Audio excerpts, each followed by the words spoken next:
السلام علیکم ورحمۃ اللہ وبرکاتہ۔ الحمدللہ رب العالمین والصلاة والسلام علی اشرف الانبیاء والمرسلین نبینا محمد وعلی آلہ واصحابہ اجمعین، وبعد۔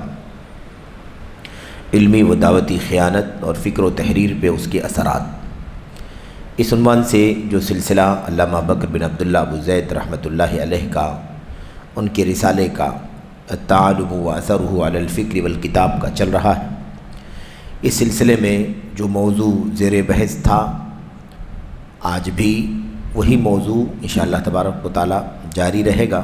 علمی و دعوتی خیانت کے مظاہر، علمی و دعوتی خیانت کے مظاہر، اس سلسلے میں ہم نے آپ نے تقریباً 11 مظاہر پڑھ لیے ہیں، اور جیسا کہ آپ جانتے ہیں کہ کل 15 مظاہر تھے۔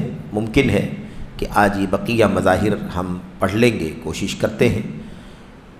تو یہ علمی و دعوتی خیانت کے مظاہر الگ الگ پہلوؤں سے کہاں کہاں علمی دعوے داریاں پائی جا رہی ہیں، کہاں کہاں علمی خیانتیں، دعوتی خیانتیں چل رہی ہیں، فقہ میں، حدیث میں، تفسیر میں، ایسے ہی قضاء میں، فتوے میں، ایسے ہی اور دیگر پہلو جو آپ کے سامنے آئے ہیں۔ اس کے بعد آج جو ہمارے سامنے عنوان ہے علمی و دعوتی خیانت کا 12واں مظہر، اور یہ اردو ایڈیشن کے صفحہ نمبر 171 پر ہے۔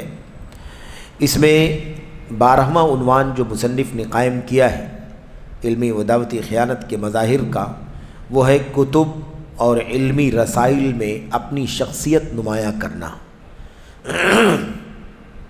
آدمی کتابیں لکھے، رسالے لکھے، تو اس میں اپنی شخصیت کو ریز کرے، اپنی شخصیت کو اونچا بنا کر کے پیش کرے۔ یہ بھی علمی دعوتی خیانت کے مظاہر میں سے ایک مظہر ہے۔ ہر شخص کو چاہیے کہ وہ اپنے اسلاف سے، اپنے کبار علماء سے، ائمہ سے، سلف سے لے کر کے خلف کے علماء جو اپنے سے پیشتر ہیں ان کے علم سے فائدہ اٹھائے، ان کی باتوں کو نقل کرے، ان کی باتوں کو پیش کرے، اپنی شخصیت کو نمایاں کرنے، ریز کرنے، اپنی شخصیت کو ظاہر کرنے کی کوشش نہ کرے۔ تواضع کا، علم کی تواضع کا، علمی انکسار کا تقاضا یہ ہے کہ انسان تواضع قائم رکھے۔ تو کتب میں، کتابوں میں اور علمی رسالوں میں اپنی شخصیت نمایاں کرنا، یہ بھی علمی دعوتی خیانت کے مظاہر میں سے ایک مظہر ہے۔ یہ بھی تعلم ہے، اپنے آپ کو زیادہ اونچا ظاہر کرنا ہے، اپنے آپ کو علم والا ثابت کرنا ہے کہ میں زیادہ جانتا ہوں۔ تو یہ ہے، کیا ہے اس کے دیکھیے مشمولات کیا ہیں، مضمون کیا ہے۔ علمی خیانت کے بدترین مظاہر میں سے ایک مظہر، یعنی سب سے گندے جو مظاہر ہیں نا، سیمپلز، مثالیں علمی دعوتی خیانت کے، ان میں سے ایک سب سے بدترین، بدترین کسے کہتے ہیں؟ سب سے برے کو بدترین کہتے ہیں۔ بدتر اور بدترین، برا، بہت برا، سب سے برا۔ تو بدترین مظاہر میں سے ایک مظہر کیا ہے بھائی؟ وہ کتب اور علمی رسائل میں اپنی شخصیت نمایاں کرنا ہے، اور یہ بہت بڑا مسئلہ ہے، اور ابھی شیخ خود باتیں ذکر کر رہے ہیں، اس لیے مجھے اس میں تفصیل میں جانے یا الگ سے وضاحت کرنے کی ضرورت نہیں ہے۔ الحمدللہ شیخ محترم نے رحمۃ اللہ علیہ نے اس چیز کو بڑی اچھی طرح سے مختصر ہی لیکن واضح کیا ہے۔ کہتے ہیں جسے چند طلباء نے اپنے علمی مقالہ، یہ جو علمی رسائل آپ نے سنا نا، علمی رسائل کیا ہے؟ علمی رسائل عام طور پر اسے جاننے کے لیے ضروری یہ ہے کہ جو مقالات، جو بحثیں، جو تھیسز علم کی ڈگریوں میں لکھی جاتی ہیں، ایم اے کا، ماجسٹر جس کو ہم کہتے ہیں نا، ماسٹرز میں ایم اے کی ڈگری کا کوئی رسالہ لکھا جاتا ہے نا، تھیسز جو پیش کی جاتی ہے ڈگری کے لیے اور اسے حاصل کرنے کے لیے۔ ایسے ہی آگے بڑھ کر کے اور اوپر جائیں گے تو پی ایچ ڈی، ڈاکٹریٹ کی جو ڈگری ہوتی ہے اس کے لیے جو رسالے لکھے جاتے ہیں، جو تھیسز لکھی جاتی ہے وہ، یا اس کے بعد اور بھی بہت سارے مقالے اور رسائل لکھے جاتے ہیں، ترقیہ جس کو کہتے ہیں، ترقیہ یعنی ایک آدمی ڈاکٹریٹ کر چکا ہے لیکن اب اس کے بعد مزید اور اونچا مقام حاصل کرنے کے لیے کوئی کتاب لکھنی ہے، اس کے اوپر مزید علم حاصل کرنے، اونچی ڈگری حاصل کرنے کے لیے اور کتاب لکھنی، جیسے جیسے علم میں اضافہ ہوتا جائے وہ ہے نا ڈگریاں حاصل کرنے کے لیے کتب اور رسائل لکھے، اور اس اعتبار سے ان کے مناصب کے نام بھی ہیں، ہے نا. جو یونیورسٹیوں میں پی ایچ ڈی کرنے کے بعد ٹیچر ہو جاتا ہے، استاد ہو جاتا ہے، پروفیسر ہو جاتا ہے نا. پہلے مرحلے میں اس کو مساعد کہتے ہیں، اس کے اوپر اپر لیول پہ جب پہنچتا ہے اسے مشارک کہتے ہیں، اس کے اوپر جاتا ہے تو استاذ دکتور کہتے ہیں، اس کے اور اوپر جاتا ہے تو اس کو استاذ کرسی کہتے ہیں.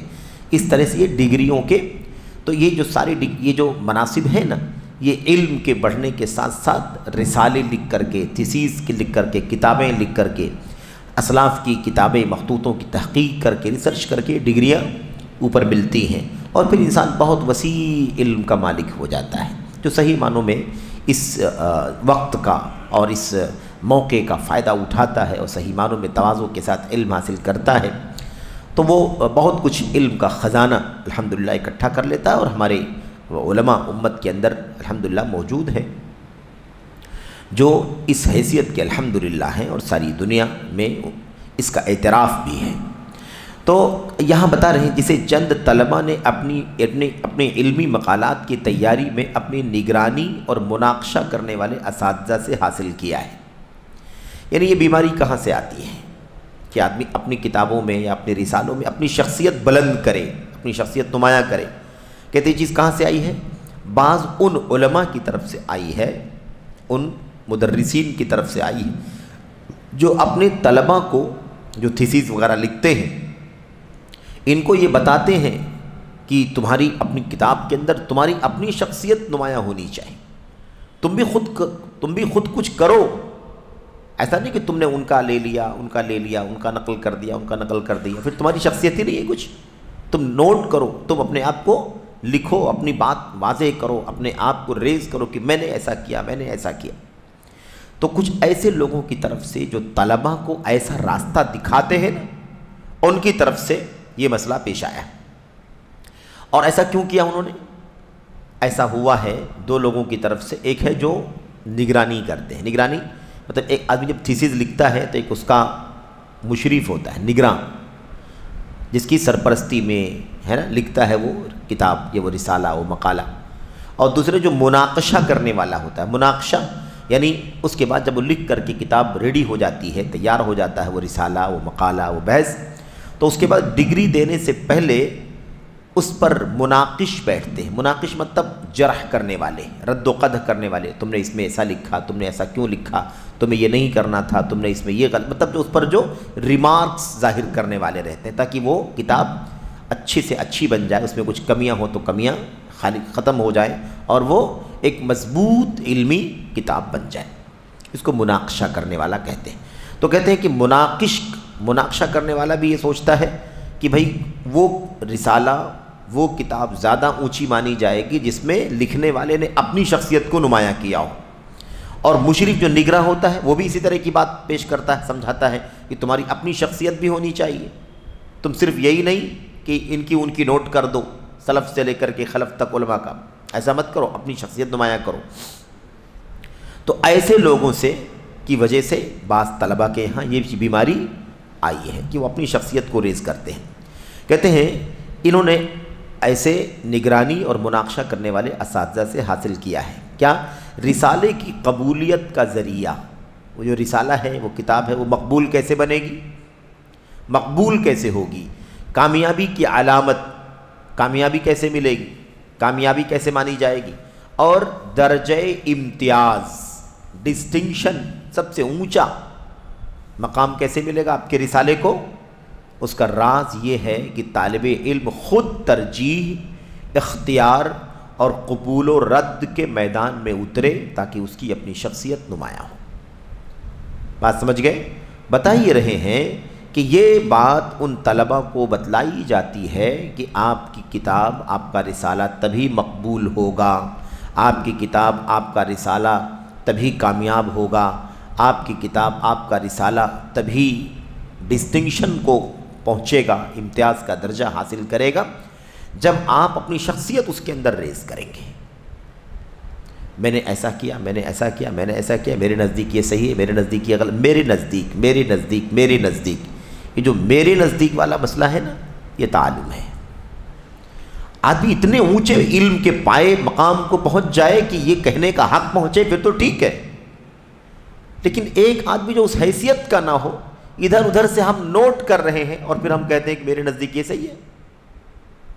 سمجھ رہے ہیں نا؟ یہ کتنی خطرناک بات ہے. آپ کی ہماری کیا حیثیت ہے کہ ہم کہیں کہ ہمارے نزدیک یہ ہے؟ میرے نزدیک میری کیا حیثیت کیا ہے جو میری نزدیک؟ یہ اصل چیز ہے. تو کہتے ہیں اسی لیے آپ علمی ڈگریوں کے مقالات اور رسائل کی سطروں کو ان گندی اور سطحی عبارتوں سے بھرا ہوا پائیں گے. علمی رسائل، علمی ڈگریوں کے مقالات اور رسائل، یہ کیا ہے؟ وہی پی ایچ ڈی کے لیے لکھا گیا ہے، ایم اے کے لیے لکھا گیا ہے نا، فلاں ڈگری کے لیے، فلاں ڈگری کے لیے، فلاں ڈگری کے لیے لکھا گیا. تو ڈگریوں کے لیے جو مقالے لکھے جاتے ہیں، جو علمی رسائل لکھے جاتے ہیں، کہتے ہیں شیخ بکر بن عبداللہ ابو زید کہتے ہیں ان کتابوں کے اندر، ان علمی ڈگریوں کے لیے لکھے گئے مقالوں کے اندر، تھیسیس کے اندر آپ اس طرح کی گندی اور سطحی عبارتوں کو بھرا ہوا پائیں گے. یعنی جگہ جگہ آپ کو یہ عبارت دکھائی دے گی. کیا ہے وہ؟ یہ دیکھیے نیچے لکھا ہے، ہماری ترجیح. ہماری ترجیح یعنی کیا مطلب؟ یہ فلاں فلاں فلاں فلاں فلاں قول ہے لیکن ہم اس کو راجح سمجھتے ہیں.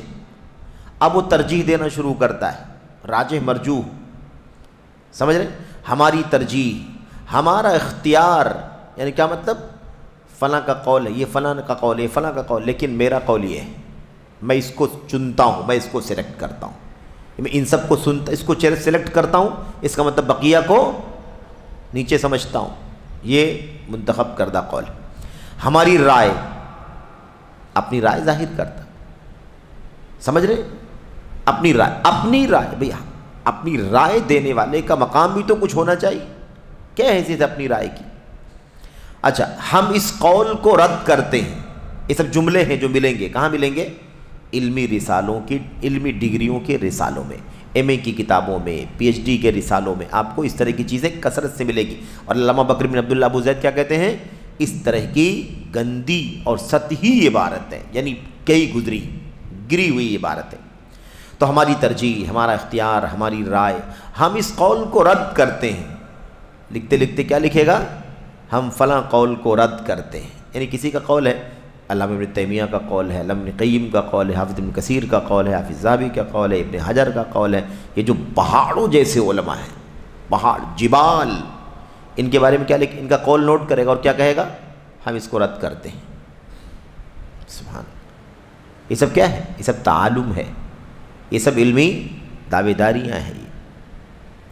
ہماری رائے یہ ہے، سبحان اللہ، ہماری رائے یہ ہے. یعنی آپ فلاں فلاں فلاں فلاں کی رائے نوٹ کرنے کے بعد کیا لکھے گا؟ ہماری رائے یہ ہے. یعنی ان کی رائے سے اتفاق نہیں ہے، ہماری رائے یہ ہے. آپ کا کیا مقام ہے؟ ان کا تو اتنا اونچا مقام تھا کہ انہوں نے اپنی رائے دی. آپ کا کیا مقام ہے بھائی؟ اماموں کے مقابلے میں اپنی رائے دیتے ہیں آپ.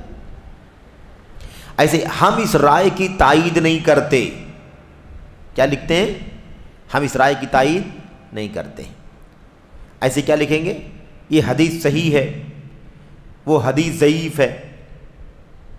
یعنی ایسے ہی، یہ نہیں کہ اس حدیث کو علامہ فلاں نے صحیح قرار دیا، اس حدیث کو علامہ فلاں نے صحیح قرار دیا. اگر یہ لکھے بھی یہ حدیث صحیح ہے تو لکھے یہ حدیث صحیح ہے، علامہ فلاں نے اس کو صحیح کہا ہے.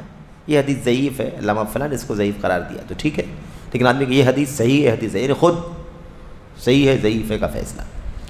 کیوں بھائی؟ آپ محدث ہیں، مسند ہے، کون ہے؟ کیا حیثیت ہے آپ کی؟ سمجھ رہے ہیں نا؟ اس طرح کی چیزیں آپ کو علمی رسالوں میں، ڈگریوں کی کتابوں کے اندر ملیں گی. یہ بھی تعلم ہے. اب یہاں پر امام ابن دقیق العید رحمہ اللہ کا ایک قول ہے جو شعر میں ہے، غالباً اس سے پہلے بھی ذکر کیا گیا ہوگا. امام ابن دقیق العید رحمۃ اللہ علیہ نے ایسے لوگوں کو یہ بات سمجھائی ہے. دیکھیے کیا ہے وہ. امام ابن دقیق العید رحمہ اللہ، جن کی وفات 702 ہجری میں ہوئی ہے، فرماتے ہیں یقولون ھذا عندنا غیر جائز ومن انتم حتی یکون لکم عندو. سمجھ گئے کیا کہتے تھے علامہ ابن دقیق العید؟ چونکہ کہ امام ہیں، محدث ہیں، شارح حدیث ہیں، بہت ساری کتابوں کے مصنف ہیں. کہتے ہیں یقولون ھذا عندنا غیر جائز ومن انتم حتی یکون لکم عندو. یہ لوگ کہتے ہیں کہ یہ ہمارے نزدیک ناجائز ہے. تم کون ہو کہ تمہیں ہمارے نزدیک کہنے کا حق ہو؟ تم کون ہو بھائی؟ کوئی امام ہے، کوئی بہت بلند پایا محدث ہے، فقیہ ہے، مفتی ہے، امام ہے، وہ اگر کہے کہ ہمارے نزدیک یہ جائز نہیں ہے تو ٹھیک ہے، لیکن تم کون ہو کہ تم کہتے ہو ہمارے نزدیک جائز نہیں؟ تم ہو کون کہ تم کہو ہماری نزدیک، ہماری نزدیک؟ یہ حق تمہیں نہیں پہنچتا ہے کہ تم کہو ہماری نزدیک؟ تمہاری حیثیت کیا ہے کہ تم کہو ہماری نزدیک؟ لیکن آج یہ تو ایم اے اور پی ایچ ڈی کی ڈگریوں کے بارے میں گفتگو چل رہی ہے کہ اس کے طلباء، اس کے تھیسیز لکھنے والے اس طرح کی باتیں لکھتے ہیں۔ آج تو جاہلوں کو دیکھو اسٹیج پر کھڑے ہوئے ہیں اور راجح، مرجوح، جائز، ناجائز، صحیح، ضعیف، ہے نا، اس قدر پستی اور ذلت علم کی شاید کسی ماضی کے دور میں دیکھنے کو، سننے کو نہیں ملی ہوگی۔ کوئی معیار ہی نہیں رہا۔ آج حالت یہ ہے کہ جس کے پاس علم کی بنیاد ہی نہیں ہے وہ بھی لاکھوں کے مجمع میں کھڑے ہو کر کے صحیح، ضعیف، جائز، ناجائز، ہماری رائے، فلاں کی رائے، راجح، مرجوح، درست، نادرست، حلال، حرام، سارے فتوے جڑ رہا ہوتا ہے۔ یہ صورتحال ہو گئی میرے بھائی۔ کیا حیثیت ہے؟ اب آپ سوچئے کہ امام ابن دقیق العید رحمۃ اللہ علیہ اس دور کے لوگوں کے بارے میں کہہ رہے ہیں کہ یہ دیکھو یہ لوگ آئے ہیں اور یہ کہتے ہیں کہ ہمارے نزدیک یہ جائز نہیں ہے۔ ارے تم کون ہو کہ تم کہو ہمارے نزدیک؟ بات سمجھ میں آ رہی؟ تو آج سوچیے 702 دوگنا 1404، آج 1446واں سال ہے میرے بھائیوں۔ اگر امام ابن دقیق العید رحمۃ اللہ علیہ کا یہ سامنے کا منظر، یہ منظر اگر ان کی آنکھوں کے سامنے ہوتا تو اور کیا کہتے ہیں؟ کس قدر ذلت اور پستی کی یہ صورتحال بن گئی ہے۔ کہتے ہیں اسی طرح نسل در نسل یہ مصیبت جاری ہے، یہ سلسلہ چل رہا ہے مسلسل، نسل در نسل یہ مصیبت جاری۔ چنانچہ رسالے کا مشرف، بات آئی تھی نا، نگراں، جس کی نگرانی میں وہ تھیسیز لکھی جاتی ہے، رسالے کا مشرف طالب علم پر گرجتا ہے کہ اس پہلو سے اپنی شخصیت نمایاں کرے۔ ارے تم نے نوٹ کر دیا، یہاں سے نوٹ کر دیا فلاں کی ابن حجر نے یہ کہا ہے، فلاں نے کہا، امام بخاری نے یہ کہا، امام تیمیہ نے یہ کہا، تم نے یہاں ان کی باتیں نوٹ کر دی، تمہارا اپنا کیا ہے اس کے اندر؟ تم کو اپنی شخصیت نمایاں کرنا چاہیے، تم بھی بتاؤ نا کہ راجح کیا ہے، مرجوح کیا ہے۔ اس طرح کا مشرف کہتا ہے طالب علم کو کہ نمایاں کرو۔ تو جب مشرف ہی اگر یہ کام کرے گا اور مناقش ہی چاہے گا کہ طالب علم اپنی شخصیت کو ریز کرے، تو پھر تعلم پیدا ہوگا کہ نہیں پیدا ہوگا؟ تعلم آئے گا کہ نہیں آئے گا؟ اتنا بلند پایا اگر کوئی ہو تب تو ٹھیک ہے۔ بہرحال آگے شیخ رحمۃ اللہ علیہ بہت سخت جو ہے ناراضگی میں نقد کر رہے ہیں، تنقید کر رہے ہیں ان مناقشہ کرنے والوں کے اوپر۔ مناقش وہی جو آتا ہے ایگزامنر جس کو ہم کہہ سکتے ہیں کہ اس نے مقالے میں کیا لکھا، تھیسس میں کیا لکھا، اس پر اس سے بحث مباحثہ کرنے کے لیے، اس سے مناقشہ کرنے کے لیے، تم نے یہ کیوں کیا، تم نے یہ کیوں لکھا، تم نے ایسا کیوں نہیں لکھا، تمہارے کتاب میں، تمہارے مقالے میں یہ ایسا ہونا چاہیے تھا، تم نے ایسا لکھا، جو مناقشہ ہوتا ہے۔ کہتے ہیں مناقش جبہ یا سیاہ آبا زیب تن کر کے آتا ہے۔ یہ نقشہ کھینچ رہے ہیں کہ جب مناقشہ ہوتا ہے، مجلس ہوتی ہے کہ آج فلاں نے پی ایچ ڈی کا کتاب لکھی تھی، رسالہ لکھا تھا، آج اس کا مناقشہ ہونا ہے، تو اس وقت مناقش کیسے آتا ہے؟ کہتے ہیں مناقش جبہ پہن کر کے یا کالا آبا پہن کر کے آتا ہے۔ کہتے ہیں آگے بریکٹ میں، کہتے ہیں یہ رسائل کے مناقشے میں کنیسائی روایت ہے، اس سلسلے میں اہل علم و ایمان پر ان کی مخالفت کرنا واجب ہے۔ دیکھا آپ نے، یعنی کرسچنس کا طریقہ ہے کالا کپڑا پہن کر کے آنا، کالا کپڑا۔ یہ عام طور پر نقد کر رہے ہیں بعض ان ممالک میں جہاں یہ رویہ زیادہ چلتا ہے۔ کیا کہتے ہیں؟ یہ رسائل کے مناقشے میں کنیسائی روایت ہے، کنیسائی کرسچنس کے یہاں چلتا ہے، کنیسوں میں، گرجا گھروں میں، اس سلسلے میں اہل علم و ایمان پر ان کی مخالفت کرنا واجب ہے۔ اس کے بعد کیا کہتے ہیں؟ آتا ہے اور آ کر سب سے پہلے اس بات سے مناقشہ شروع کرتا ہے کہ اس نے دیکھا کہ رسائل کی تیاری میں طالب علم کی شخصیت نمایاں ہے، اور مذکورہ پہلو کی طرف اشارہ کرتا ہے، یعنی آتے ہی پہلے کیا کہتا ہے؟ بھائی کتاب بہت اچھی لکھی ہے، میں نے دیکھا ہے کہ شخصیت کو نمایاں کیا اس نے، اس کا اپنا بھی کچھ کارنامہ ہے، صرف یہاں وہاں سے نوٹ نہیں کیا، اپنی شخصیت نمایاں ہے۔ طالب علم نے، باحث نے، مقالہ نگار نے، مصنف نے، کتاب لکھنے والے نے اپنی شخصیت کو نمایاں کیا، یعنی اس کو بہت زیادہ اہمیت دیتا ہے کہ بھئی کتاب میں ایک بہت بڑی خوبی ہے کہ طالب علم نے اپنا کارنامہ دکھایا اس کے اندر۔ یہ حالت ہے، کہتے ہیں یہ سن کر تمام لوگوں کی جنونی خوشی کا حال نہ پوچھو، خوش ہو جاتے ہیں، یار سب سے بڑی خوبی تو یہی ہے کتاب کی کہ کتاب لکھنے والے نے، مقالہ لکھنے والے نے کیا کیا ہے؟ اپنی شخصیت کو نمایاں کیا ہے۔ کہتے ہیں جبکہ ان کے سامنے خالی پیالہ ہوتا ہے وہ محض اپنے آپ کو دھوکہ دے رہے ہوتے ہیں۔ پیالہ خالی ہے، پیالہ کیا ہے؟ خالی ہے، پیالے میں کچھ ہے نہیں، ظرف خالی پڑا ہوا ہے، لیکن صرف دھوکہ ان کو ہو رہا ہے۔ اور یہ تعریف جو کہ باحث نے، مقالہ نگار نے اپنی شخصیت کو نمایاں کیا ہے، اسی کو سن کر کے اتنا خوش ہوتے ہیں کہ اس خوشی کا حال نہ پوچھو۔ یہ شیخ رحمۃ اللہ علیہ اس طرح کے منظر پر، اس طرح کے حالات پر نقد کر رہے ہیں، تبصرہ کر رہے ہیں کہ ایسی حالت ہوتی۔ تو وہ بیچارہ کالا جبہ پہن کر کے آتا ہے اور سب سے پہلی بات کیا کہتا ہے؟ بھائی مقالہ بہت اچھا ہے، طالب علم نے اپنی شخصیت کو نمایاں کیا ہے، ادھر ادھر سے صرف نوٹ کر کے نہیں چھوڑ دیا، خود آگے بڑھ کے بتایا ہے کہ میں اس کو راجح کرتا ہوں، میں اس کو مرجوح کرتا ہوں، میں اس کو مانتا ہوں، میں اس کو نہیں مانتا ہوں، فلاں نے یہ لکھا ہے وہ قابل اعتبار نہیں ہے، اپنی شخصیت کو نمایاں کیا ہے۔ اور یہ سن کر کے تمام لوگ جنونی خوشی، جیسے پاگل آدمی ہے نا، خوشی میں آدمی پاگل ہو جائے، اس طرح کی خوشی کا حال نہ پوچھو، کتنا خوش ہوتے ہیں لوگ۔ کہتے ہیں حالانکہ حقیقت کیا ہے؟ ان کے سامنے خالی پیالہ ہوتا ہے، وہ محض اپنے آپ کو دھوکہ دے رہے ہوتے ہیں۔ یہ پیالے میں کچھ نہیں خوش ہو رہا ہے تو دھوکہ ہے کہ نہیں دھوکہ؟ کہتے ہیں اور میں نے جو سب سے برے مناقشے دیکھا اور سنا ہے، یہ ایک نمونہ پیش کر رہے ہیں، اشارہ کر رہے ہیں، اور میں نے جو سب سے برے مناقشے دیکھا اور سنا ہے وہ ائمہ و حفاظ رحمہم اللہ کے محاکمے سے متعلق رسائل ہیں۔ یہ بہت اہم مسئلہ ہے، ائمہ اور حفاظ رحمہم اللہ کے محاکمے سے متعلق رسائل ہیں۔ کون سے رسائل ہیں؟ ائمہ اور حفاظ کے محاکمے، یعنی کیا مطلب؟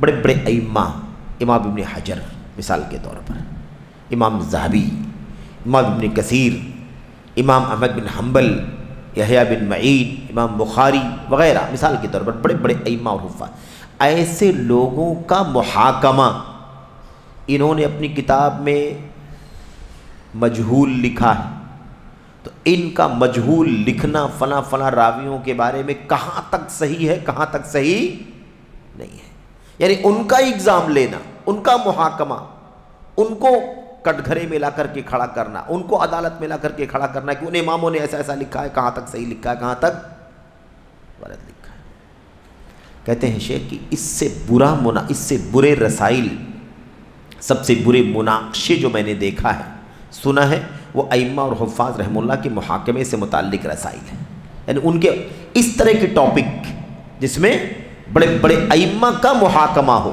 یعنی ان کے بارے میں فیصلہ کرنا ہے کہ انہوں نے یہ لکھا ہے تو کہاں تک صحیح لکھا۔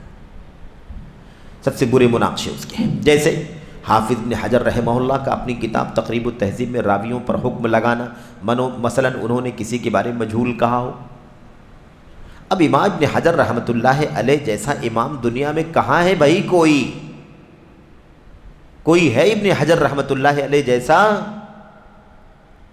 ان حدادیوں کو، ذلیلوں کو، باغیوں کو جانے دو جو ائمہ امت کے اوپر بدزبانیاں کرتے ہیں۔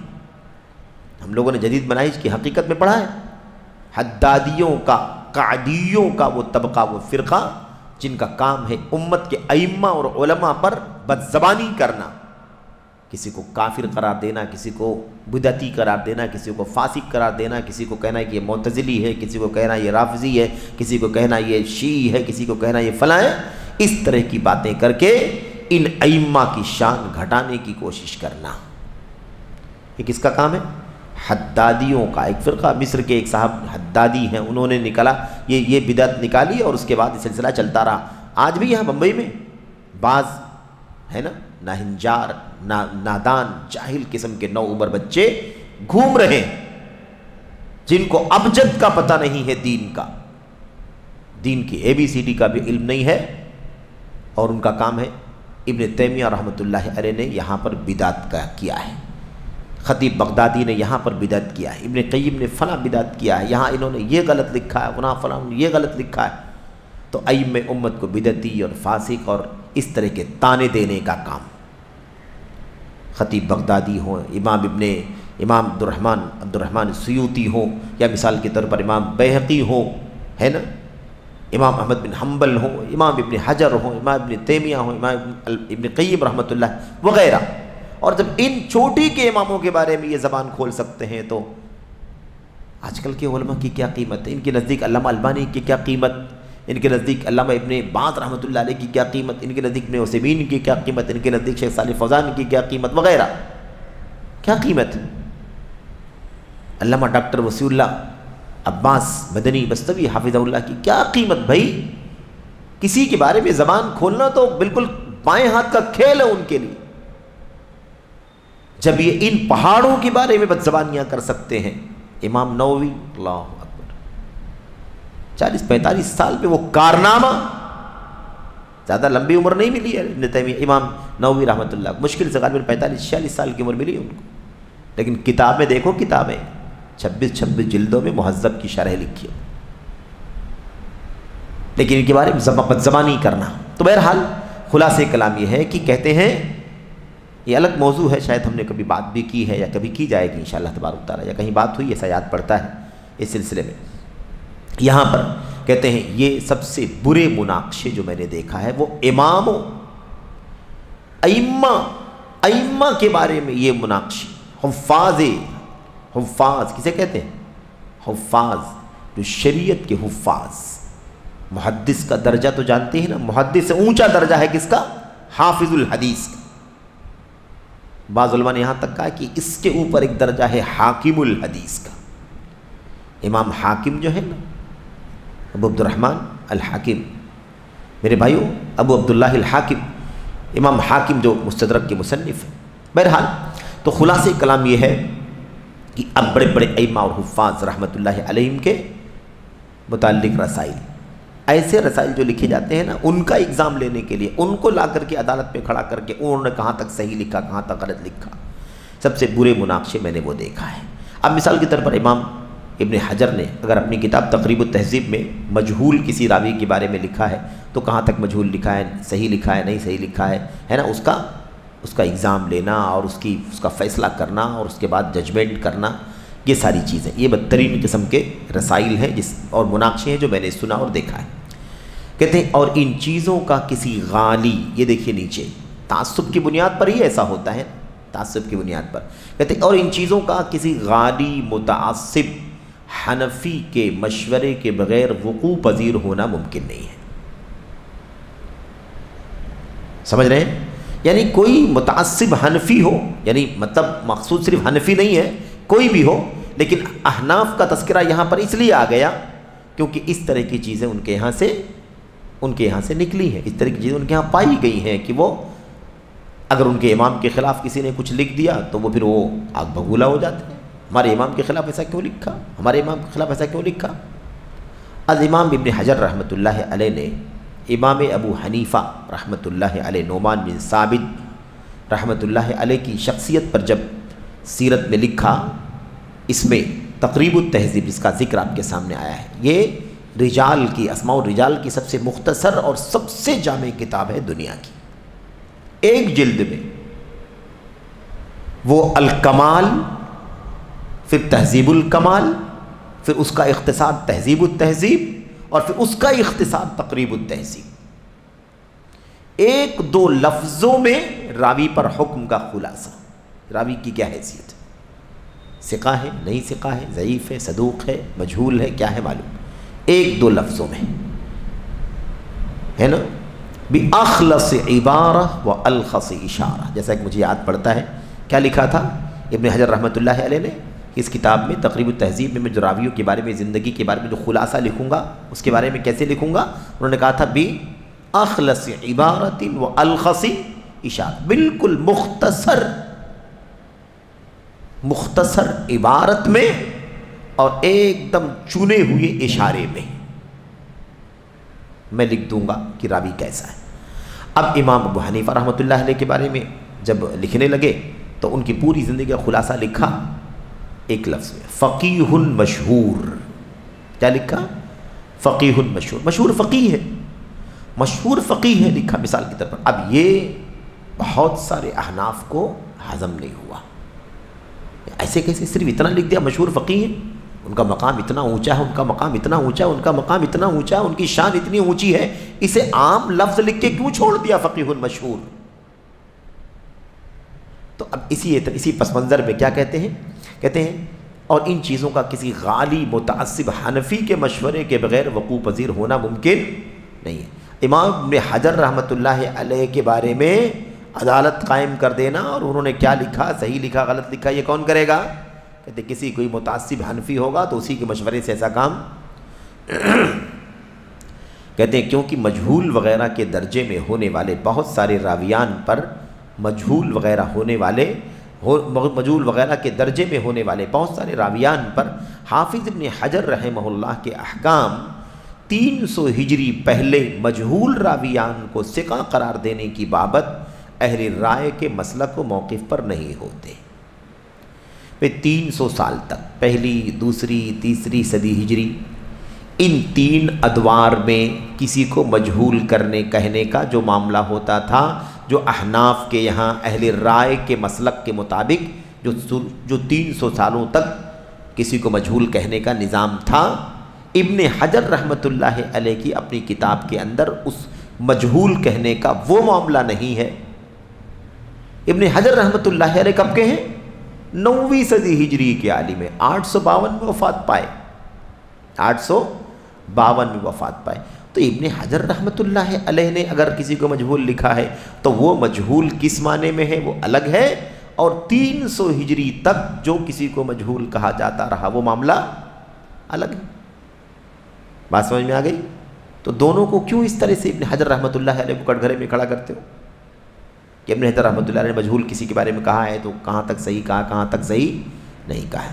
تو کہتے ہیں کہ جو مسلک اور موقف 300 سال تک کسی کو مجہول کہنے کی یا ثقہ قرار دینے کے بارے میں تھا، ابن حجر رحمۃ اللہ علیہ نے جو کسی کو مجہول وغیرہ کہا ہے وہ الگ، اور 300 سال تک جو پہلے کیا گیا ہے کسی کو مجہول کہا گیا ہے وہ الگ۔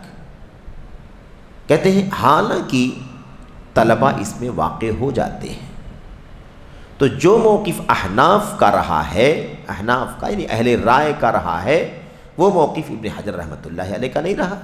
دونوں الگ الگ موقف ہے، تو ابن حجر رحمۃ اللہ علیہ کے بارے میں کیوں اس طرح کی باتیں کہی جائیں، یہ برداشت نہیں ہے ان کو۔ اچھا، کہتے ہیں حالانکہ طلبہ اس میں واقع ہو جاتے ہیں، انہیں اس کا علم نہیں ہوتا۔ اگر یہ طلبہ کو جاننا چاہیے نا بھائی کہ امام ابن حجر رحمۃ اللہ علیہ کا مجہول کہنا کس موقف کی دلیل ہے، اور اس سے پہلے 300 سالوں تک، 300 ہجری تک کسی کو مجہول کہنے کا جو طریقہ تھا اہل رائے کا، جو موقف تھا، مسلک تھا، وہ کیا ہوتا تھا۔ دونوں میں فرق ہے، لیکن بہت سارے طلبہ اس میں پڑ جاتے ہیں، دونوں کو ایک ہی سمجھ لیتے ہیں اور ابن حجر رحمۃ اللہ علیہ کے خلاف بہت ساری باتیں کرنا شروع کر دیتے ہیں۔ کہتے ہیں لہٰذا، یہ دیکھیے آخر میں، لہٰذا اہل علم و ایمان پر واجب ہے کہ رسائل کی تیاری سے متعلق بنیادی اصول و ضوابط طے کریں۔ رسائل کی تیاری سے متعلق بنیادی اصول و ضوابط طے کریں۔ تھیسیز لکھنے کا سسٹم کیا ہوگا، تھیسیز لکھنے کا منہج کیا ہوگا، اس کے اصول کیا ہوں گے، ضابطے کیا ہوں گے، یہ طے ہونا چاہیے پہلے سے۔ کیوں ایسا کرنا ضروری ہے؟ جو اس جابرانہ یعنی زبردستی علمی خیانت کا راستہ بند کرے۔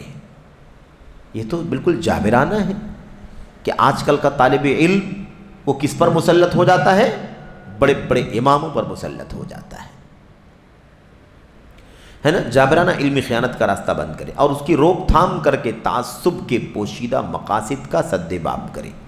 جو تعصب کا مقصد چھپا ہوتا ہے نا، اس کا دروازہ بند ہونا چاہیے۔ تو ایسے ٹاپکس کا، ایسے مضامین کا، ایسے عناوین کا جو لینا چلتا ہے، منتخب کرنا، اس کی بھی روک تھام ہونی چاہیے۔ یہ بہت بنیادی بات ہے جو نصیحت کر رہے ہیں علامہ بکر بن عبداللہ ابو زید۔ اس کے بعد دیکھیے نمبر 13، یہ ہم لوگوں نے پڑھ لیا، کیا ہے یہ؟ علمی رسائل میں، کتابوں میں اپنی شخصیت ریز کرنا، اپنی شخصیت کو نمایاں کر کے پیش کرنا۔ یہاں دیکھیے اگلا کیا ہے؟ اہل علم سے حسد اور ان پر طعنہ زنی۔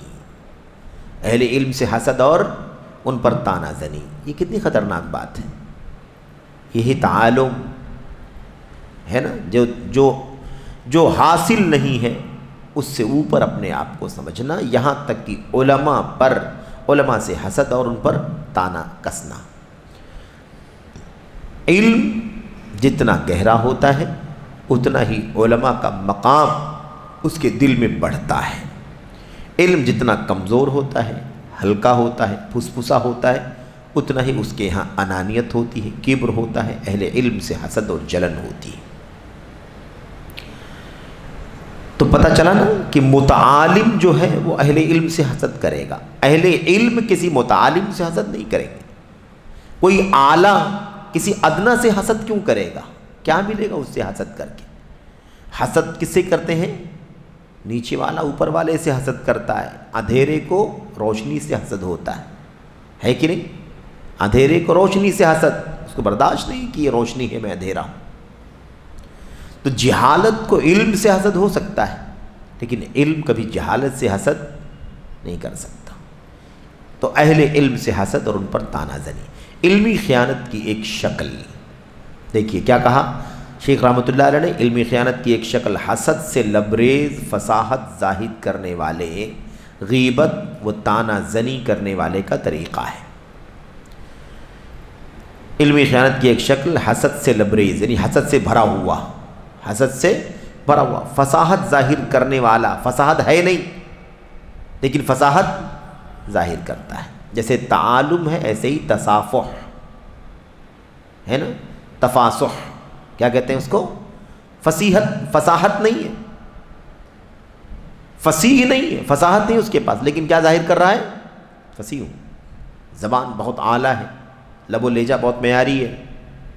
تو کہتے ہیں کہ حسد سے لبریز فصاحت ظاہر کرنے والے، غیبت و طعنہ زنی کرنے والے کا طریقہ ہے، جو عزت و ناموس پر کیچڑ اچھالنے والے کا رویہ ہوتا ہے، رویہ اپناتا ہے۔ کس کا رویہ، کس کا طریقہ پکڑتا ہے؟ عزت و ناموس پر کیچڑ اچھالنے والے کا، اچھالنے کا رویہ اپناتا ہے۔ جا بجا اعتراض کرنا اور علم اور اہل علم کے نام سے اپنے آپ کو نمایاں کرنا اور سستی شہرت حاصل کرنا اس کا آسان مشغلہ بن جاتا ہے۔ حیرت تو یہ ہے کہ اگر کسی متعالم، کسی لا علم، کسی کم علم، کسی جاہل پر اگر علماء نقد کرتے ہیں تو ان کی پیشانیوں پر بل آ جاتا ہے، ان کو بہت تکلیف ہوتی ہے۔ لیکن اگر وہی علماء کے خلاف بدزبانیوں کا سلسلہ چلتا رہے تو ان جاہلوں کے کان پر جوں تک نہیں رینگتی ہے کہ علماء کے خلاف بدزبانی ہو رہی ہے۔ دیکھا، اس کے ایک دو مظاہر نہیں ہیں میرے عزیزوں، بہت سارے مظاہر ہیں، بہت سارے نمونے موجودہ دور کے بھی، موجودہ دور کیا عرب، کیا عجم، کیا بر صغیر، کیا ہند و پاک، علماء کے خلاف لوگ محاذ کھولے رہتے ہیں، بدزبانی کا، اعتراض کا، کسی کو کوئی فرق نہیں پڑتا کہ علماء کے خلاف بدزبانیاں ہو رہی ہیں۔ لیکن اگر اسی جاہل کے خلاف کسی عالم نے نقد کر دیا ہو تو ایسا لگتا ہے کہ ان پر مصیبت کا پہاڑ ٹوٹ گیا ہے۔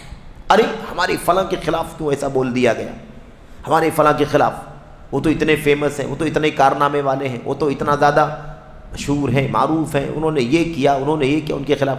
اور جس عالم کے خلاف بدزبانیاں ہو رہی تھیں اس کے بارے میں آپ کو غیرت آئی؟ یہ ہے طریقہ، یہ ہے مسئلہ۔ تو یہ سب تعلم کا مظہر ہے، تعلم کا نتیجہ ہے، یہ تعلم کا نتیجہ ہے، یہ ہے مسئلہ۔ تو کہتے ہیں جا بجا اعتراض کرنا اور علم اور اہل علم کے نام سے اپنے آپ کو نمایاں کرنا۔ ظاہر سی بات ہے علماء کے خلاف بدزبانی کریں گے تو نام تو ہوگا کہ نہیں ہوگا، یہ بھی ایک مسئلہ ہے۔ اگر جاہلوں پر رد کیا جائے، علماء اگر رد کریں، نقد کریں اس کی جہالت پر، اس کے انحراف پر، اس کی بدعت پر، اس کی نفس پرستی پر، اس کے غلط مسائل اور فتاووں پر، تو لوگ کہتے ہیں کہ ان علماء کو شہرت کی بھوک لگی ہوئی ہے۔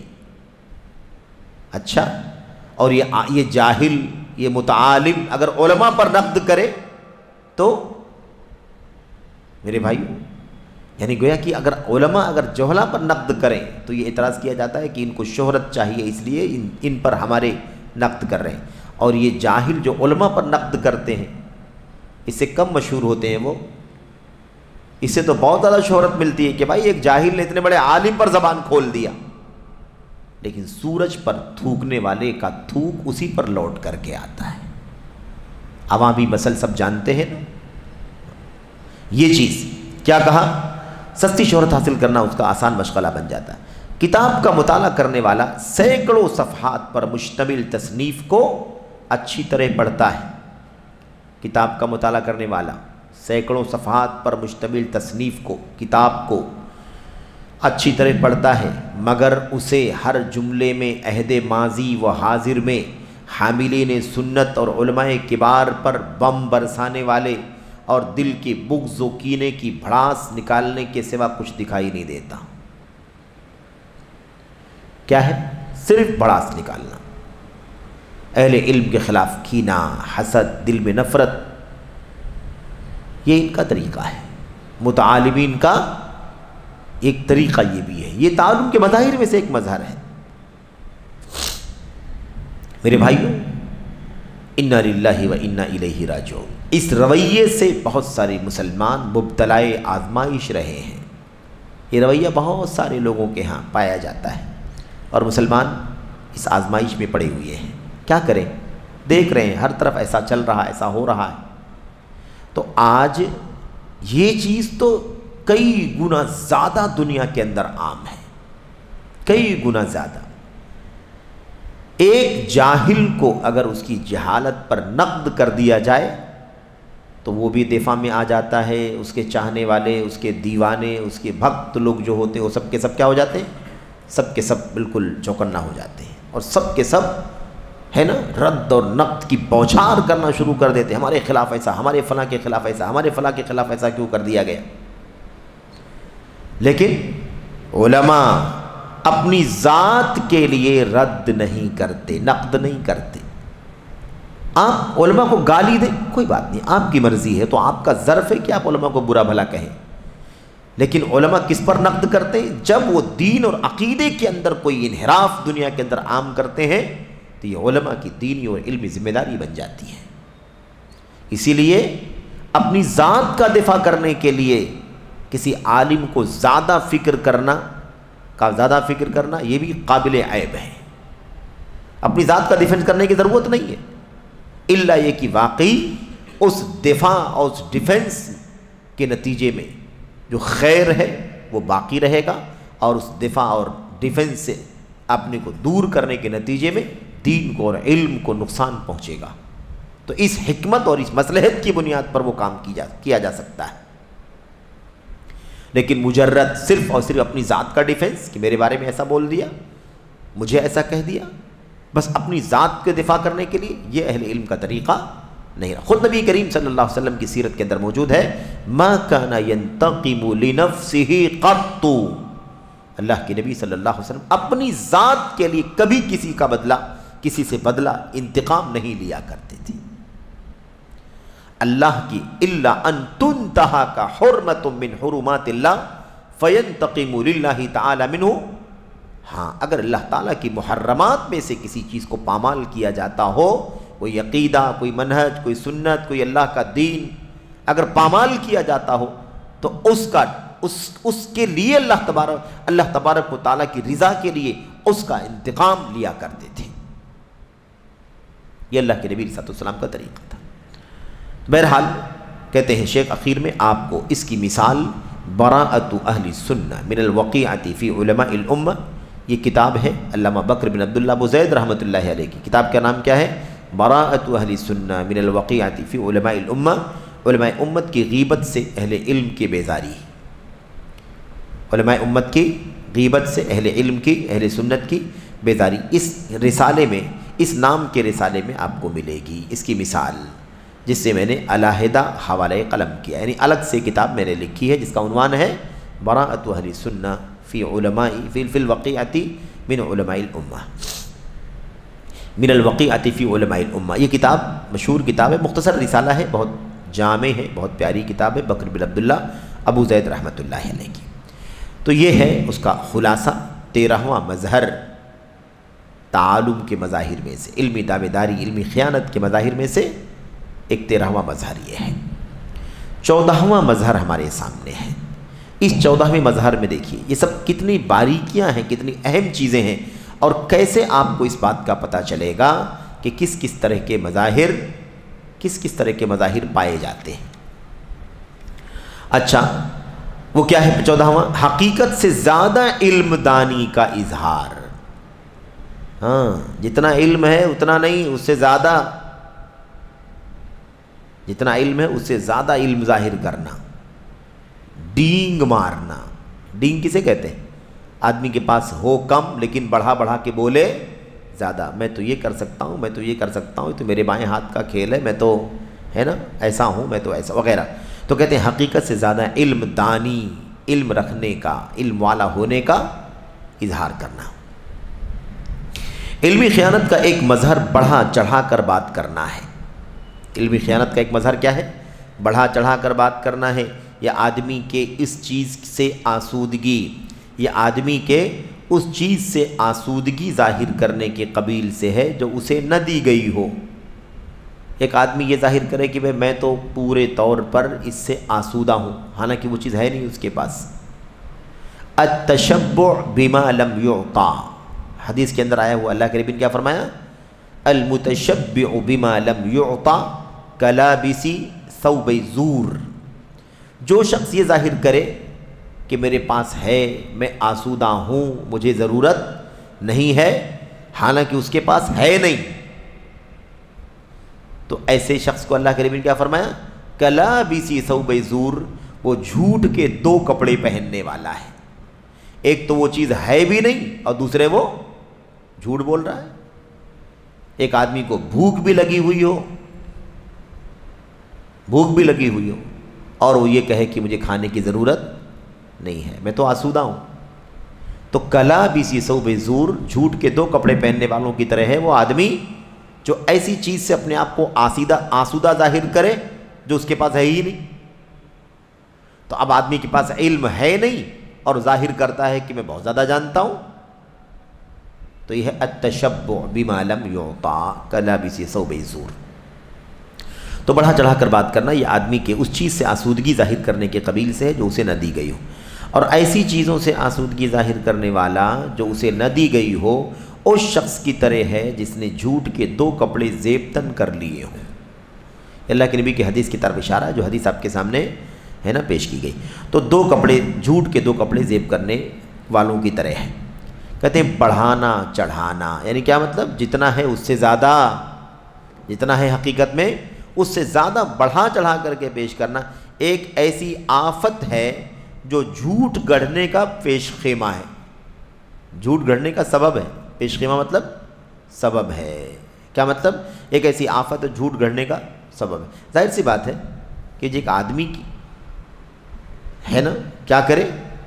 بڑھا چڑھا کر کے پیش کرے، جتنا ہے اس سے زیادہ ظاہر کرے، جتنا کسی بھی چیز میں جتنا ہے اس سے زیادہ اپنے آپ کو اہل ثابت کرنا۔ تو ظاہر سی بات ہے کہ یہ جھوٹ بولنے کا راستہ ہے کہ نہیں راستہ ہے؟ بڑھانا چڑھانا، حقیقت کے خلاف بتانا جھوٹ ہے کہ نہیں؟ تو کہتے ہیں یہ ایسا راستہ ہے، یہ ایسی مصیبت ہے جو دراصل کیا ہے؟ جھوٹ بولنے کا، جھوٹ گھڑنے کا، یعنی جھوٹ الگ سے بنا لینے کا، فیبریکیٹ کر لینے کا پیش خیمہ ہے۔ یہ در حقیقت دراصل جھوٹ کی جڑ بلکہ سراسر جھوٹ ہی ہے۔ میں سمجھوں کہ میں ظاہر کروں کہ میں ڈاکٹر بھی ہوں، میں ظاہر کروں کہ میں انجینئر بھی ہوں، میں ظاہر کروں کہ میرے پاس اتنا علم ہے، میں ظاہر کروں کہ میرے پاس اتنا علمی کارنامہ ہے، جبکہ ایسا حقیقت میں نہیں ہے۔ تو جھوٹ ہے کہ نہیں جھوٹ ہے؟ اس لیے شیخ کہہ رہے ہیں کہ بلکہ یہ تو جھوٹ کی اصل ہے، بلکہ سراسر جھوٹ ہی ہے، جس کے نتیجے میں ایسا شخص کذاب یا وضاع نام کا مستحق ٹھہرتا ہے۔ اس کے نتیجے میں انسان ایسا شخص کذاب یا وضاع، کذاب کا مطلب بہت زیادہ جھوٹ بولنے والا، وضاع کا مطلب جھوٹ گھڑنے والا، جھوٹ بنا لینے والا، فیبریکیٹ کر لینے والا. تو ایسا شخص کذاب یا وضاع یعنی بے انتہا جھوٹا یا جھوٹ گھڑنے والا اس نام کا مستحق ٹھہرتا ہے. اب یہ تو بات ہو گئی مقدمے کی، اس بارے میں تمہید. اس کے بعد علامہ بکر بن عبداللہ ابو زید رحمۃ اللہ علیہ نے پچھلے دور کے ماضی کے کچھ ناموں کا ذکر کیا ہے جو اس طریقے سے بڑھا چڑھا کر کے جتنا ہوتا تھا، جتنا صلاحیت، جتنا علم، اس سے زیادہ اپنے آپ کو ظاہر کرتے تھے. ایسے لوگوں کی کچھ مثالیں یہاں پر پیش کی ہیں. ائمہ سلف نے بلاد مصر کے شیخ، مصر کے ایک صاحب کا ذکر کر رہے ہیں بھائی، مصر کے ایک صاحب کا ذکر کر رہے ہیں. وہ صاحب کون ہے؟ وہ شخصیت کون سی ہے جس کے بارے میں بیان کر رہے ہیں؟ وہ ہیں ابن دحیہ. ابن دحیہ عالم ہے، عالم ہے، سلف کے اس دور کے 7ویں صدی ہجری کے عالموں میں سے ایک عالم ہے، امام ہیں، مصر کے ہیں یہ. تو جن کی وفات 633 ہجری میں ہوئی ہے، ان کے اوپر بڑھا چڑھا کر بات کرنے کی صورتحال کا عیب لگایا ہے. یعنی ابن دحیہ جو 633 میں وفات پائے ہیں، ان کے بارے میں علماء نے کیا کہا ہے؟ یہ بہت آگے بڑھ کر کے بات کرتے تھے، جتنا حقیقت ہوتی تھی اس سے زیادہ. چنانچہ ان کے بارے میں حافظ ابن کثیر رحمہ اللہ فرماتے ہیں، دیکھا آپ نے، یہ 633 میں وفات پائے. ابن کثیر کا وفات پائے 774 میں، 774 میں وفات پہ، تقریباً 150 سال کے بعد. تو ابن کثیر بات کے ہیں، ابن کثیر ان کے بارے میں لکھتے ہیں. کن کے بارے میں؟ ابن دحیہ مصری کے بارے میں لکھتے ہیں. کیا لکھتے ہیں؟ سبت فرماتے ہیں، سبت کسی عالم کا قول نقل کر رہے ہیں، کہہ رہے ہیں یہ مسلمانوں کی عیب جوئی اور ان کی غیبت کرنے میں ابن انین کی طرح تھے اور بڑھا چڑھا کر باتیں کرتے تھے، لہٰذا لوگوں نے ان سے روایت کرنا چھوڑ دیا اور انہیں جھوٹا قرار دیا. تو ضرورت سے زیادہ بات نہیں کرنا چاہیے نا، جتنا علم ہو اس کے آگے بڑھ کر کے بات نہیں کرنا چاہیے. یہ ڈینگ کرنا، ضرورت سے زیادہ آگے بڑھ کر کے بات کرنا، یہ جھوٹ بولنے کا طریقہ ہے، یہ جھوٹ ہے، سراسر جھوٹ ہے، جھوٹ گھڑنا، جھوٹ بنا لینے کا کام ہے. تو آپ سوچئے کہ ہمارے اسلاف نے، امام ابن کثیر، امام ابن حافظ ابن کثیر رحمۃ اللہ علیہ جیسے امام نے ابن دحیہ کے بارے میں بات لکھی ہے نا، کہ سبت فرماتے تھے کہ مسلمانوں کی عیب جوئی کرتے تھے اور ان کی غیبت کرنے میں ابن انین کی طرح تھے. ابن انین کوئی جھوٹا آدمی مشہور ہے، ابن انین کی طرح تھے، بڑا چڑھا کر باتیں کرتے. بڑا چڑھا کر باتیں کرنا یعنی جتنا معلوم ہو اس سے زیادہ بولنا، جتنی صلاحیت ہو، جتنا علم ہو، جتنا تجربہ ہو، اس سے زیادہ آگے بڑھ کر کے بات کرنا. اس وجہ سے لوگوں نے ان سے روایت کرنا چھوڑ دیا اور انہیں جھوٹا قرار دیا. دیکھا آپ نے؟ تو یہ انجام ہوتا ہے. ایسے ہی جو لوگ بھی حقیقت سے زیادہ اپنے آپ کو ظاہر کریں، جتنا علم ہو اس سے اوپر اپنے آپ کو ظاہر کریں، ڈینگ مار، ان لوگوں کے ساتھ کیا سلوک ہونا چاہیے؟ ان لوگوں کے ساتھ یہی رویہ ہونا چاہیے کہ ان کو بھی کیا کیا جائے؟ چھوڑ دیا جائے، جیسے ہمارے اسلاف نے چھوڑ دیا تھا. ایک مثال. دوسری مثال دیکھیے کیا کہتے ہیں. اسی طرح علماء نے اس سلسلے میں نحوی، لغوی، شاعر شمیم حلی علی بن حسن، جن کی وفات 601 ہجری میں ہوئی ہے، ان پر بھی نکیر فرمایا ہے. یہ بھی اسی طرح کے تھے، یہ بھی اس طرح کی عادت تھی ان کی. کیا؟ یہ نحوی ہیں، لغوی ہیں، شاعر ہیں. کیا نام ہے ان کا؟ شمیم حلی علی بن حسن. ان پر بھی نکیر فرمایا ہے، یعنی ان پر بھی نقد کیا ہے ہمارے علماء نے. کیوں؟ یہ بھی ضرورت سے زیادہ بڑھا چڑھا کر باتیں کرتے تھے. امام ذہبی رحمہ اللہ فرماتے ہیں، امام ذہبی کیا کہتے ہیں؟ دیکھیے، کہتے ہیں یہ بڑی حماقت اور بہکی باتیں کرنے والے اور بہت زیادہ دعویٰ کرنے والے تھے، جو ان کے بکثرت فضائل کو ملیا میٹ کر دیتا ہے. دیکھا آپ نے نا، یعنی ایک آدمی کے پاس بہت ساری خوبیاں ہیں، بہت سارے فضائل ہیں، بہت ساری چیزیں اچھی اس کی شخصیت میں ہیں، لیکن یہ تعالم جو ہے نا، تعالم، ضرورت سے زیادہ آگے بڑھ کر کے باتیں کرنا. حقیقت سے اوپر ایسی چیز انسان کو کیا کرتی ہے؟ ایسی چیز انسان کو اس کے فضائل کو، اس کی خوبیوں کو ملیا میٹ کر دیتی ہے۔ تو بڑی حماقت، بیوقوفی اور بہکی باتیں کرنے والے اور بہت زیادہ دعویٰ کرنے والے تھے۔ یہ دیکھو دعویٰ کرنا، میں یہ کر سکتا ہوں تو میں یہ کر سکتا ہوں تو میں فلاں کر سکتا ہوں، ہے کہ نہیں؟ تو بہت بڑے زیادہ دعویٰ کرنے والے تھے جو ان کے بکثرت فضائل کو ملیا میٹ کر دیتا ہے۔ یعنی بہت ساری نیکیاں، بہت ساری اچھائیاں، بہت ساری خوبیاں بھی ان کے اندر تھیں، بہت سارے فضائل بھی ان کے اندر پائے جاتے تھے، لیکن اس عیب نے بیوقوفی کی باتیں کرنا، بہکی باتیں کرنا اور کیا کرنا؟ بہت زیادہ لمبے چوڑے دعوے کرنا، اس چیز نے ان کی ساری خوبیوں کو ملیا میٹ کر کے رکھ دیا، مٹا کر کے رکھ دیا۔ ابو عبداللہ محمد بن منی یا قاضی ابن قریعہ، جن کی وفات 267 میں ہوئی ہے، انہوں نے کیا خوب کہا ہے، یعنی اس بارے میں یہ قاضی ابن قریعہ رحمۃ اللہ علیہ کا یہ شعر پیش کرتے ہیں۔ کیا کہا تھا انہوں نے؟ لِحِيلَةٌ فِي مَنْ يَنِمُّ وَلَيْسَ فِي الْكَذَّابِ حِيلَةٌ مَنْ كَانَ يَخْلُقُ مَا يَقُولُ فَحِيلَتِي فِيهِ قَلِيلَةٌ۔ یعنی یہ کہہ رہے ہیں، یہ شاعر کس چیز کے بارے میں کہہ رہے ہیں؟ یہ شعر اس شخص کے بارے میں کہہ رہے ہیں کہ جو آدمی آگے بڑھ چڑھ کر کے ہے نا ڈینگ مارتا ہے، جھوٹ بولتا ہے، اس کا کوئی علاج میرے پاس نہیں ہے۔ میں اور سب سے تو بچا سکتا ہوں اپنے آپ کو، لیکن اس جھوٹے مکار سے کیسے اپنے آپ کو بچاؤں جو کیا کرتا ہے؟ جو جھوٹ بولتا ہے۔ یہ شعر کا خلاصہ ہے۔ ترجمہ دیکھیے کیا کہتے ہیں؟ مجھے چغلی کرنے والے سے نمٹنے کی طاقت ہے، مجھے چغلی کرنے والے سے نمٹنے کی طاقت ہے، مگر جھوٹے سے نمٹنے کی طاقت نہیں ہے۔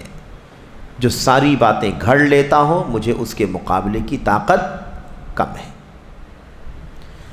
بھئی جب وہ دھول کی رسی بناتا رہے گا، جھوٹ پر جھوٹ ہی بولتا رہے گا، تو کتنا مقابلہ کریں گے آپ؟ ایک الزام آپ پر لگا دیا، آپ نے دفاع کر دیا، دوسرا، تیسرا، چوتھا، 10 الزامات جھوٹے لا کر کے آپ پر ڈال دے گا، تو آپ کتنا ڈیفنس کریں گے؟ تو چغلی کرنے والے کو تو کہہ دیں گے مل کر کے کہ بھائی پیٹھ پیچھے کیوں برائی کرتے ہو، کیوں آگ لگانے کا کام کرتے ہو؟ لیکن جو آدمی جھوٹ ہی گھڑنے پر لگا ہوا ہو، وہ آپ پر ایک جھوٹ بولے گا، آپ دفاع کریں گے، اگلے 10 جھوٹ بول دے گا آپ کے بارے میں، کتنا دفاع کریں گے؟ اس لیے کیا کہتے ہیں؟ مجھے چغلی کرنے والے سے نمٹنے کی طاقت ہے، میں کر سکتا ہوں، میرے پاس ہے اس کی طاقت، لیکن مجھے جھوٹے سے نمٹنے کی طاقت نہیں ہے۔ جو ساری باتیں جھوٹ گھڑ لیتا ہوں، مجھے اس کے مقابلہ کرنا میرے بس کی بات نہیں۔ تو خلاصہ کلام یہ ہے کہ علامہ بکر بن عبداللہ ابو زید رحمۃ اللہ علیہ نے اس سلسلے میں چند لوگوں کے حوالے پیش کیے ہیں کہ یہ بھی، آپ دیکھیے آج کے لوگ نہیں ہیں، یہ پرانے لوگ ہیں، 7ویں صدی ہجری کی بات ہے، 601 کا واقعہ ہے، 633 کا واقعہ ہے نا؟ ان لوگوں کے بارے میں بھی نوٹ کیا کہ ایسے لوگ بھی جو بہت ساری مطلب اپنے وقت کے علماء میں سے ہیں، اپنے وقت کے علماء میں سے ہیں، اپنے وقت کے اماموں میں سے، بہت ساری خوبیاں، بہت سارے فضائل کے مالک ہیں، لیکن اس حرکت کی وجہ سے ایکسٹرا دعویٰ کرنا ہے نا، کسی کے بارے میں بہت زیادہ ایکسٹرا کہتے ہیں بڑھ چڑھ کر مبالغہ آرائی کے ساتھ بات کہنا، اس عیب کی وجہ سے ان کے سارے فضائل بھی کیا ہو گئے؟ کوئی قیمت نہیں رہے گی ان فضائل کی، ساری فضیلت ہے لیکن اس عیب کی وجہ سے ان کی کوئی قیمت، کوئی حیثیت نہیں رہے گی۔ تو اگر بڑے بڑے ائمہ اور علماء میں اگر بحیثیت انسان اس طرح کی غلطی ہو جائے تو ان کا مقام، ان کا وقار ختم ہو جاتا ہے۔ تو اگر آج کل کے لوگ جن کے پاس علم بھی نہیں ہے، کوئی فضیلت بھی نہیں ہے، کوئی خوبی بھی نہیں ہے، ایسے لوگ اگر ہے نا ضرورت سے زیادہ اپنے آپ کو اونچا ظاہر کریں، ڈینگ ڈانگ کریں، جتنا علم ہے اس کے اوپر اپنے آپ کو لے جائیں، تو ایسی صورت میں ان کا کیا حشر ہوگا؟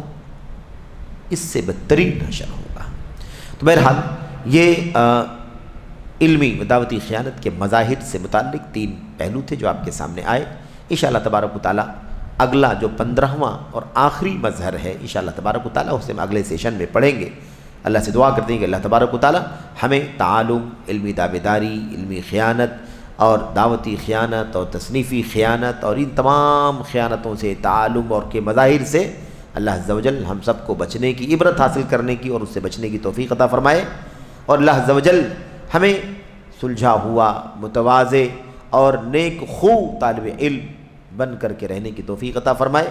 آمین رب العالمین وصلی اللہ وسلم وبارک علی نبینا محمد وعلی آلہ وصحبہ اجمعین والسلام علیکم ورحمۃ اللہ وبرکاتہ۔